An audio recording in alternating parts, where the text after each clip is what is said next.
लोग पूछते हैं कि क्या ज्यादा टफ है, इंटरनेशनल या डोमेस्टिक एयरलाइन, दोनों में से कौन सी एयरलाइन में जॉब करना ज्यादा डिफिकल्ट है या किस में ज्यादा आसान है। तो दोनों के अलग अलग चैलेंजेस है। मैंने दोनों एयरलाइंस में काम किया है, स्पाइसजेट और कथा एयरवेज। स्पाइसजेट लोकल देसी एयरलाइन और कथा एयरवेज इंटरनेशनल एयरलाइन। आजकल नाम भी बहुत चल रहा है। तो सबसे पहले तो डिफरेंस आ जाता है इंटरनेशनल और डोमेस्टिक की सैलरी का। जहां डोमेस्टिक में सैलरी आधी मिलती है, वहीं इंटरनेशनल में उसका डबल मिलता है। मतलब अगर इंटरनेशनल के अंदर आपको 1 लाख रुपए से 1.5 लाख रुपए पर मंथ सैलरी मिलता है, वो भी विदाउट टैक्स। और इंडिया के अंदर 33 से 45 हजार तक का सैलरी मिलता है और उसके ऊपर भी टैक्स लगता है। तो ये सबसे बड़ा डिफरेंस आ जाता है दोनों का। अब दूसरी चीज आ जाती है ड्यूटी आवर्स।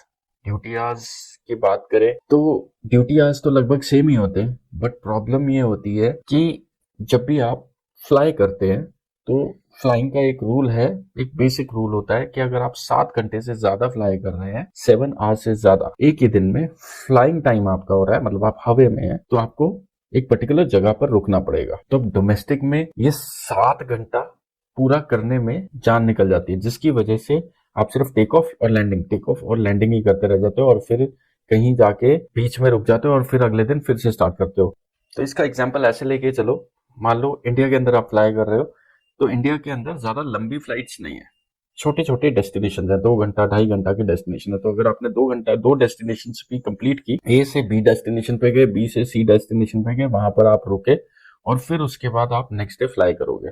जहां इंटरनेशनल के अंदर फ्लाइंग टाइम ज्यादा होता है, तो एक दिन में बहुत ज्यादा चांसेस हो जाते हैं कि आप ए टू बी डेस्टिनेशन पे ही आपको लेओवर मिले।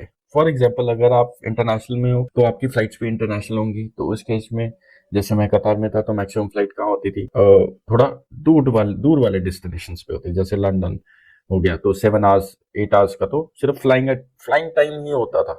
और अगर 7-8 घंटे का फ्लाइंग टाइम है तो मैंने क्या बताया, गोल्डन रूल, 7 घंटा अगर आपने फ्लाई किया तो आपको उस पर्टिकुलर डेस्टिनेशन पे रुकना पड़ेगा। तो उसकी वजह से लेओवर ज्यादा होते हैं, तो थोड़ा इजी हो जाता है, मजा आता है और साथ में आपको अलग अलग डेस्टिनेशन घूमने को भी मिलते हैं। तो ड्यूटी आवर्स की बात करें सेम होते हैं, बट आपको जो लेओवर्स के चांसेस होते हैं वो इस रूल की वजह से कि 7 घंटे से ज्यादा अगर फ्लाइंग टाइम होगा तो आपको एक पर्टिकुलर डेस्टिनेशन पे रुकना ही पड़ेगा। उसकी वजह से आपको ज्यादा लेओवर्स मिलते हैं, आप ज्यादा घूम फिर एंजॉय कर पाते हो। उसके बाद आ जाता है वर्क प्रेशर। वर्क प्रेशर किस में ज्यादा है, तो ऑफकोर्स वर्क प्रेशर डोमेस्टिक में बहुत ज्यादा हो जाता है, क्योंकि आप एक ही दिन में दो दो दिन तीन तीन डेस्टिनेशन पे जा रहे हो।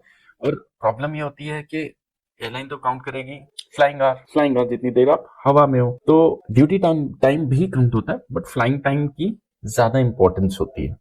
तो एयरलाइन काउंट कर रही है आपका फ्लाइंग आवर, पर आप ए टू बी डेस्टिनेशन गए, वहां पर आपको सिक्योरिटी चेक करना है, सेफ्टी चेक्स करने हैं एयरक्राफ्ट के फ्लाई करने से पहले भी और जैसे वो लैंड होगा। तो फिर उसके बाद दूसरी डेस्टिनेशन पे जाओ, चलने लगोगे, उससे पहले फिर वही सेफ्टी चेक और सिक्योरिटी चेक। फिर उसके बाद जब लैंड करोगे फिर वही सेफ्टी चेक और सिक्योरिटी चेक, जिसकी वजह से वो हेक्टिक ज्यादा हो जाता है। और जहाँ इंटरनेशनल एयरलाइन में एक जगह से दूसरी जगह जाना है, एक बार सेफ्टी चेक किया, एक बार सिक्योरिटी चेक किया, हवे में उड़े उड़े उड़े उड़े निकले और पहुंच गए, तो वो थोड़ा इजी लगता है। और फिर उसके बाद जब पहुंचोगे तो पता है हाँ रेस्ट करना है, तो थोड़ी सी एक हिम्मत होती है कि हाँ यार चल पहुंचना ही तो है, पहुंच जाएंगे। अब आ जाता है सबसे important point, roster, days off और स्लीप साइकिल। अब यहां पर हो जाता है प्लस और माइनस, मतलब जहां पर स्लीप साइकिल डोमेस्टिक एयरलाइन में नहीं टूटता। आप जनरली आप रात को उतना फ्लाई नहीं करते हो, दिन दिन में आपकी फ्लाइंग हो जाती है, दिन दिन में 2-4 डेस्टिनेशन पे जाते हो, एक पर्टिकुलर डेस्टिनेशन पे रुक जाते हो, वहां पर सो जाते हो, अगले दिन फिर उस डेस्टिनेशन से वापस आ जाते हो या फिर कहीं और पहुंच जाते हो। दूसरा सबसे बड़ी प्रॉब्लम आती है, वो आती है रोस्टर में और डेज ऑफ में। जो प्रॉब्लम तो नहीं बोलूंगा डेज ऑफ में, बट रोस्टर में बोलूंगा कि हाँ प्रॉब्लम आती है। डेज ऑफ में चेंज आ जाता है। डेज ऑफ क्या होता है, it is like 9 to 5 job types India के अंदर, डोमेस्टिक के अंदर। पर इंटरनेशनल में वो वैसा नहीं होता। डोमेस्टिक के अंदर कुछ अलग रूल्स होते हैं और इंटरनेशनल के अंदर कुछ अलग रूल्स होते हैं। बट इसमें ड्यूटी टाइम बहुत ज्यादा मैटर करता है कि अगर आपका 3 दिन, अगर आप डेली ड्यूटी पे जा रहे हो, 3 दिन रेगुलर फ्लाइट पे जा रहे हो, तो 4th डे आपको ऑफ मिलेगा मिलेगा। तो वो एक गोल्डन रूल आ जाता है, वो डोमेस्टिक में भी है वो इंटरनेशनल में भी। अब डोमेस्टिक में ये थोड़ा सा ट्विस्ट एंड टर्न कर देते हैं, अलग अलग कंट्री के हिसाब से अलग अलग होता है, तो वहां पर थोड़ा सा चेंजेस माइंड देखने को मिलते हैं। मेजरली ये होता है 3 से 4 दिन अगर आप लगातार फ्लाई कर रहे हो या ड्यूटी पे जा रहे हो, तो 4th या 5th डे आपको रेस्ट मिलेगा ही मिलेगा, बिकॉज कैबिन क्रू का जॉब ही ऐसा है। उसके बाद सबसे बड़ी प्रॉब्लम आती है रोस्टर के अंदर। इंडिया के अंदर रोस्टर फिक्स होने में नहीं आता। आप यहां से चले हो दिल्ली से दिल्ली से आपको रास्ता किया हुआ है बॉम्बे, बॉम्बे में रुकना है, पर आप जैसे ही बॉम्बे पहुंचोगे वहां पे दरवाजा खुलेगा और पता लगेगा ओ अभी तो आपको कैलिकट जाना है, आप कैलिकट पहुंच जाओगे। ओहो, वहां से आपको कहीं और जाना है, आप दूसरी जगह पहुंच जाओगे, फिर वहां से आपको कहीं और जाना है, आप दूसरी जगह पहुंच जाओगे, और फिर वहां पे आपको रुकवा देंगे, और फिर उसके बाद अगले दिन वहां से कहीं और ले जाएंगे, और फिर वो बोलेंगे चलो भैया तो इतना अनशेड्यूल्ड रोस्टर होता है, कुछ प्लान ही नहीं होता है, हर एक चीज बड़ी अजीब सी होती है।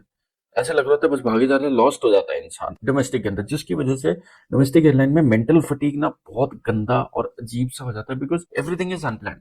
जहां पर इंटरनेशनल के अंदर everything is so planned, everything is so planned. आपका जो आपको रोस्टर मिल गया, आप उसी के हिसाब से फ्लाई करते हो और उसी के हिसाब से आगे बढ़ते चले जाते हो। ये सबसे अच्छी चीज होती है international airline. But domestic very unorganised, आपको पता नहीं लगता, ट्विस्ट एंड टर्न्स लाइफ के इतने ज्यादा हो जाते हैं कि आप सोचते हो कि यार मैं क्यों ही ज्वाइन किया, पर पैसे आते हैं तो अच्छा भी लगता है। और फिर उसके बाद थोड़े टाइम बाद बच्चे जो है वो इंटरनेशनल में शिफ्ट हो ही जाते हैं।